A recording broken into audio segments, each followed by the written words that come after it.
सब लोग मिलकर के भारत रत्न चौधरी चरण सिंह जी को याद कर रहे हैं। और साथ ही साथ मैं बधाई देना चाहता हूँ, धन्यवाद भी देना चाहता हूँ कि जिस संस्था को नेताजी ने और आप सब ने मिलकर के इस ऊंचाई तक पहुँचाया, वहीं पर नेताजी की प्रतिमा का भी लगाने का आपने काम किया है। एक तो वो नेता जिनके नाम पर ये संस्था, जिनके नाम पर है चौधरी चरण सिंह जी, नेताजी ने उन्हीं के नाम से इस संस्था बनाई। और यहाँ पर आज बड़े पैमाने पर बच्चे पढ़ लिख करके जा रहे हैं, अपना भविष्य बना रहे हैं। जहाँ पर कोई विकास नहीं दिखता था, उस जगह पर एक विकास ही नहीं बल्कि वैसी संस्थाएं खड़ी कर दी जो हमारा भविष्य बना रही हैं। एक तरफ जो किसान नेता चौधरी चरण सिंह जी, और दूसरी तरफ जिनको हम और आप लोग धरती पुत्र कहकर बुलाते हैं। दोनों नेताओं ने समय समय पर यहाँ के किसान, गरीब और जिनके पास आज़ादी के बाद जो चीज़ें पहुँच जानी चाहिए थी, नहीं पहुँची थी, उन गरीबों को लगातार जगाते रहे। देश में अगर सबसे पहले किसानों की बात अगर किसी ने की तो वो चौधरी चरण सिंह जी थे, जिन्होंने किसानों के लिए और किसानों का भविष्य कैसे बेहतर हो उसके लिए काम किया। और नेताजी भी उन्हीं के साथ काम करते करते, उनके साथ सीखते सीखते किसानों की आवाज़ को वहाँ तक पहुँचाया और देश की राजनीति में एक बहुत बड़ी भूमिका निभाने का काम किया। यहाँ हम जितने लोग बैठे हैं, सब ने नेताजी को देखा है, नेताजी को बढ़ते हुए देखा, आगे बढ़ाया उनको। ये हमारी और आपकी जिम्मेदारी बनती है कि उनकी जो समाजवादी विचारधारा की विरासत है जो हमें और आपको मिली, उसको और ऊंचाई तक हम लोग पहुंचाने का काम करेंगे। मुझसे पहले कई वक्ताओं ने बहुत बड़ी बातें रखी हैं आपके बीच में।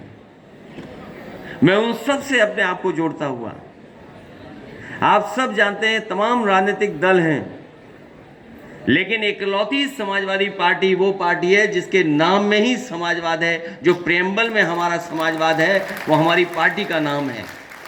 देश में कोई और दूसरा दल नहीं है। तो नेताजी ने इसी मिट्टी से उठ करके, इसी मिट्टी में जोखिम उठा करके, इसी मिट्टी में खून पसीना बहा करके इस विचारधारा को और इस पार्टी को यहाँ बनाने का काम किया। मुझे याद है पिछले चुनाव में जिस समय आह्वान हुआ कि हमारी पार्टी आगे बढ़े, मैं धन्यवाद देना चाहता हूँ उत्तर प्रदेश की जनता का, जिन्होंने समाजवादी विचारधारा को और हमारे गठबंधन को सबसे ज़्यादा वोट दे करके सबसे बड़ी पार्टी उत्तर प्रदेश में बनाने का काम किया। क्योंकि बहुत सारे हमारे कवि 1-1.5 घंटे से आगे होंगे। जब मैं आया इस हॉल में तभी मैंने देखा कि हमारे सभी कवि लोग यहाँ पर मौजूद थे, क्योंकि उनको बहुत लंबा कहना भी है। मैं इतना ही कहना चाहता हूँ कि जिन परिस्थितियों में हम और आप लोग राजनीति कर रहे हैं, हमारे आपके सामने बहुत बड़ी चुनौतियाँ हैं और ऐसी ताकत से हम लोग लड़ रहे हैं जिसके पास सब कुछ है, और इतना कुछ है कि हम और आप लोग कल्पना नहीं कर सकते। वो अपनी बात को सही साबित करने के लिए उन्हें अगर कुछ भी, किसी का भी सहयोग लेना पड़ेगा तो वो लेने का काम करते हैं। अभी हाल ही में आपने घटना देखी होगी, जिस समय लोकसभा में बाबा साहब भीमराव अम्बेडकर जी के सम्मान में सभी दल के लोग एक हो गए, और सत्ता में जो दल है उनके होम मिनिस्टर से माफ़ी मांगना चाहते थे कि माफ़ी मांग लें। आपने वो देखा होगा टीवी पर भी कि घटना को कैसे बदला उन्होंने। शायद जो सांसद लोग चोट खाए हैं वो हमारे बड़े बड़े एक्टरों को फेल कर चुके हैं। जो हमारे फर्रुखाबाद वाले सांसद हैं वो सर्टिफिकेट वाले सांसद हैं। वो वोट वाले सांसद नहीं है, जीते नहीं है, वो सर्टिफिकेट दिया गया है। और मैंने कई मौक़ों पर कहा कि अगर उन्हें इलाज की ज़रूरत हो, दवाई की ज़रूरत हो, तो जो सांसद नहीं बने हैं वो एक अच्छे डॉक्टर हैं, वो फ्री इलाज करा सकते हैं उनका। जो लोग सत्ता में हैं उन्होंने घटना करा करके देखो कहाँ डाइवर्ट कर दिया, और एफआईआर भी दर्ज हो गई। और केवल इसलिए क्या, क्योंकि उनके पास तमाम लोगों का साथ है। हमारे मीडिया के साथी भी कभी कभी सच इसलिए दिखाते हैं कि सोशल मीडिया है उनके आसपास, कि अगर ये नहीं दिखाएंगे तो सोशल मीडिया में वो बात चली जाएगी। कहीं ना कहीं प्रेस की भी क्रेडिबिलिटी का सवाल खड़ा हो गया है। जिसे सच्चाई बतानी है, सच बताना है, वो भी आज सरकार के साथ खड़े हुए दिखाई दे रहे हैं। मैं एक ही बात कहना चाहता हूं, जो सत्ता में होता है वही तानाशाह होता है। ये बात हम लोगों ने बहुत पुरानी पढ़ी भी है, देखी भी और समझी भी है। रामायण में भी रावण तानाशाह था, वो राजा था। महाभारत में भी कंस और दुर्योधन राजा था, वो तानाशाह था।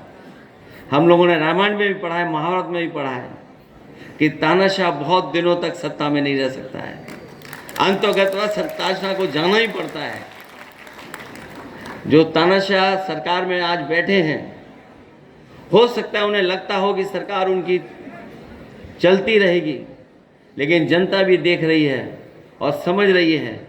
अभी तो लोकसभा में हिसाब किताब किया है, अभी जब विधानसभा का चुनाव आएगा तो न जाने कौन सा परिणाम आएगा, उनका पता ही नहीं लगेगा। इसलिए मैं आप सबका धन्यवाद देता हूं, क्योंकि कवि लोग बैठे हैं, उन्हें भी अपनी बात रखनी है। बहुत ही प्रतिष्ठित, सम्मानित और न केवल भारत के बल्कि दुनिया में इन कवियों का नाम है।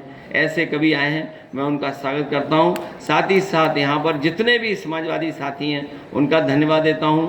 इस विद्यालय के सभी हमारे शिक्षक और छात्र छात्राओं का भी बहुत बहुत धन्यवाद और आभार प्रकट करता हूं। इस उम्मीद के साथ कि इस जहाँ संस्था में आप पढ़ कर के जा रहे हैं, न केवल संस्था का नाम आगे बढ़ाएंगे बल्कि समाज में भी अच्छा काम कर करके इस देश को आगे बढ़ाने के लिए लगातार आप लोग काम करते रहेंगे। बहुत बहुत धन्यवाद आपका।